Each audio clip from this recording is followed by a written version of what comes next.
سارے صحابہ مل کے آئے، کہنے لگے عمر فاروق سے کہنا ہے نبی پاک کے زمانے میں تو ظاہراً غربت تھی، ابو بکر کے دور میں بھی غربت تھی، اب تو بڑا محال ہے، عمر سے سفارش کرو کہ عمر نیا کرتا پہنا کرے۔ ملکوں کے سفیر آتے، عمر وہی پھٹی پرانی چادر اوڑھ کے اور وہی کئی جگہ پہ پیوند لگے سوٹ پہن کے سفیروں کے سامنے بیٹھ جاتا ہے۔ عمر کو مشورہ دو، طے ہو گئی بات۔ سب نے جب مشورہ دے لیا تو سارے کہنے لگے یہ بتاؤ شیر کی مونچھ کو ہاتھ کون لگائے گا؟ کہنا کس نے ہے؟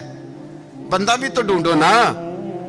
نے کہا جناب میرا یہ خیال ہے کہ مولا علی شیر خدا کہیں گے، کیونکہ جس شخص کی عمر کو سب سے زیادہ حیا کرتے دیکھا وہ شیر خدا مولا علی ہے رضی اللہ تعالی علی کہیں گے، اس لیے کہ جناب علی تو کئی دفعہ جب گفتگو کرتے تھے تو حضرت عمر چپ کر جاتے تھے اور فرماتے تھے علی نہ ہوتا تو میں ہلاک ہو جاتا۔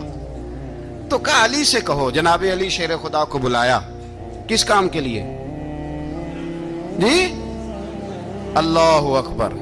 یہ ذرا اپنے اس دور پہ اس بات کو ذرا لاکا جناب ان سے کہیں کہ زیادہ نہیں، ایک کرتا نیا پہن لے، سفیر آتے ہیں وزیر آتے ہیں تو ایک کرتا نیا پہن لے۔ حضرت علی کو بلایا، آپ فرمانے لگے کوئی اور بات ہوتی تو میں کہہ دیتا، یہ والی میں نہیں کہہ سکتا، کوئی اور ہوتی تو میں عمر کو کئی دفعہ کہہ دیتا ہوں، جلال میں بھی تو سن، یہ والی میں نہیں کہہ سکتا، میں تمہیں ایک مشورہ دیتا ہوں۔ کہا وہ کیا؟ کہنے لگے سیدہ عائشہ صدیقہ سے کہو، وہ مومنوں کی ماں ہیں، عمر ٹالے گا نہیں۔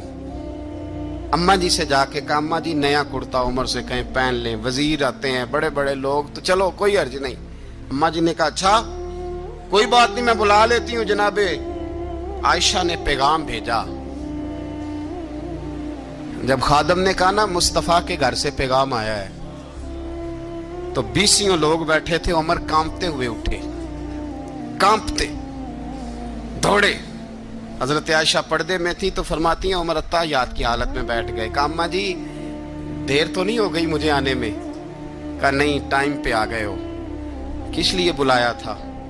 کہا عمر دیکھو غربت کے معاملات اور ہوتے ہیں، جب اللہ آسانی دے تو کوئی چیز استعمال کرنا حرام نہیں ہوتی، اگر حرام ہے تو بتاؤ۔ کہا نہیں اماں جی حلال ہی ہے۔ تو فرمایا پھر اتنے سفیر آتے ہیں مشیر آتے ہیں، اب تو مال غنیمت بڑا آتا ہے، ڈھیر لگ جاتے ہیں مسجد میں، تو چل ایک نیا کرتا تم بھی پہن لیا کرو، اور آپ نیا کرتا پہنو گے تو دھاک بیٹھے گی غیروں پر۔